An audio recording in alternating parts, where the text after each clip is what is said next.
Bonjour, Anne-Isabelle Tropeano, je suis endocrinologue à l'hôpital européen Georges Pompidou dans le service d'hypertension artérielle.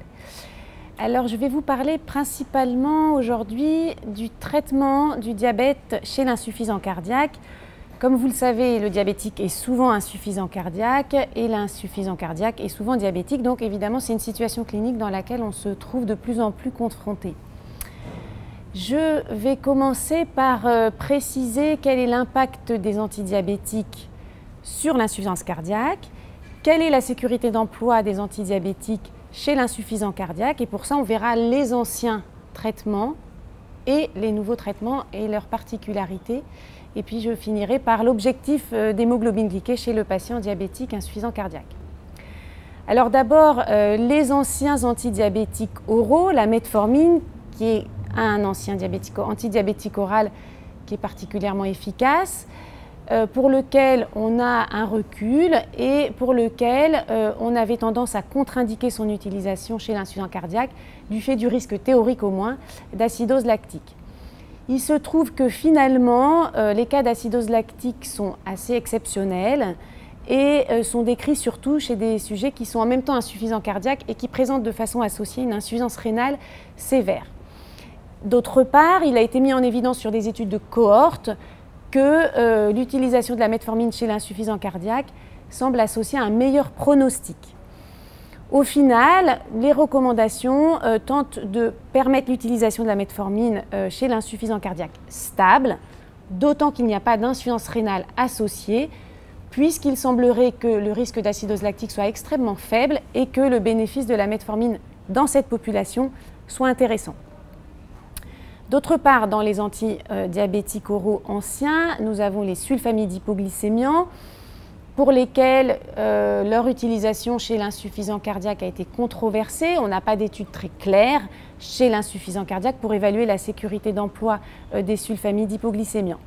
Il semblerait tout de même qu'il n'y ait pas d'augmentation du risque d'insuffisance cardiaque sous cette classe de traitement, que leur sécurité d'emploi est finalement pas si mauvaise, sous réserve d'être extrêmement vigilant quant au risque d'hypoglycémie dans cette population fragile, sous cette classe de traitement qui expose cette fois à l'hypoglycémie, ce qui n'était pas le cas de la metformine. Donc maintenant on arrive aux inhibiteurs de la DPP4, qui sont des traitements qui sont particulièrement intéressants puisque n'exposant pas au risque d'hypoglycémie, contrairement aux sulfamides hypoglycémiants. Les études de sécurité d'emploi cardiovasculaire, en particulier chez des patients à haut risque cardiovasculaire, sont prometteuses puisque n'exposent pas les patients à un surrisque cardiovasculaire. Cependant, de façon inattendue, il a été mis en évidence dans l'étude SAVOR sous saxagliptine un surrisque d'hospitalisation pour insuffisance cardiaque, surrisque d'autant plus élevé que les patients avaient un BNP élevé à l'inclusion, qu'ils étaient insuffisants rénaux ou qu'ils étaient âgés. Ce surrisque d'hospitalisation pour insuffisance cardiaque n'a pas été retrouvé dans les autres études concernant d'autres inhibiteurs de la DPP4, dans l'étude TECOS ou dans l'étude EXAMINE. La physiopathologie n'est pas expliquée, on n'a pas d'explication à ce surrisque d'insuffisance cardiaque sous saxagliptine. Pour ce qui est de leurs cousins, les analogues du GLP-1, qui sont des traitements par voie percutanée, qui augmentent le GLP-1 et qui de ce fait diminuent plus la glycémie, et n'exposent pas non plus au risque d'hypoglycémie quand ils ne sont pas associés à un sulfamide hypoglycémiant ou à de l'insuline. Ces traitements ont été évalués sur le plan de la sécurité d'emploi cardiovasculaire. Il semblerait qu'il n'y ait pas d'augmentation du risque cardiovasculaire et même dans certaines études une diminution du risque cardiovasculaire sous ces traitements. Dans ces études, environ 20% des patients à l'inclusion étaient insuffisants cardiaques. Il n'y a pas eu d'alerte dans cette sous-population. En revanche, d'autres études chez des patients spécifiquement insuffisants cardiaques sembleraient montrer une petite augmentation de l'insuffisance cardiaque, l'hospitalisation d'insuffisance cardiaque, de façon à la limite de la significativité qu'il faudra reconfirmer dans de plus grosses études, spécifiquement dans des populations d'insuffisants cardiaques. On arrive maintenant à la nouvelle classe d'antidiabétiques oraux, les inhibiteurs de la SGLT2. Donc je vous rappelle que ces inhibiteurs bloquent le cotransporteur qui réabsorbe le glucose et le sodium. En bloquant ce cotransporteur, il favorise la glycosurie et la natriurèse et baisse de ce fait la glycémie et, de façon moins importante, la volémie par augmentation de la natriurèse. Ces inhibiteurs de la SGLT2 ont des résultats très prometteurs.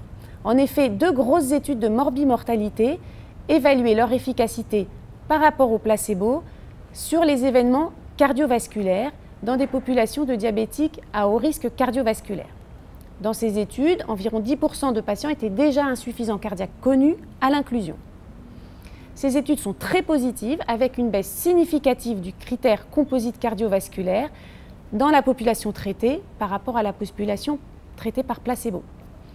De plus, il y avait une baisse très significative d'hospitalisation pour insuffisance cardiaque, de décès cardiovasculaires dans le groupe traité par rapport au groupe non traité. Ainsi, cette classe de traitement est très prometteuse chez des patients diabétiques de type 2, en particulier insuffisants cardiaques. Les mécanismes restent à déterminer puisque ce bénéfice arrivait de façon très précoce dans l'étude, vers 3 mois de traitement, et donc il va falloir comprendre par quel mécanisme il diminue de façon si importante le risque d'hospitalisation pour insuffisance cardiaque. Des études sont en cours pour expliquer la physiopathologie. Enfin, je ne peux pas ne pas parler de l'insulinothérapie qui est un traitement évidemment incontournable chez les diabétiques de type 2 qui ne sont pas bien contrôlés, qui, je vous le rappelle, favorise la rétention hydrosodée et qui expose évidemment un risque d'hypoglycémie, et donc il faut mettre en place de façon particulièrement prudente dans ces populations fragiles. J'en arrive à l'objectif d'HbA1c dans cette population diabétique insuffisante cardiaque.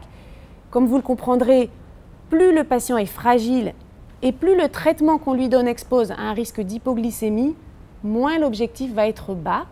Autrement dit, l'objectif d'HbA1c va être déterminé en fonction du profil de risque du patient, du risque d'hypoglycémie lié au traitement par sulfamide hypoglycémiant ou par insuline.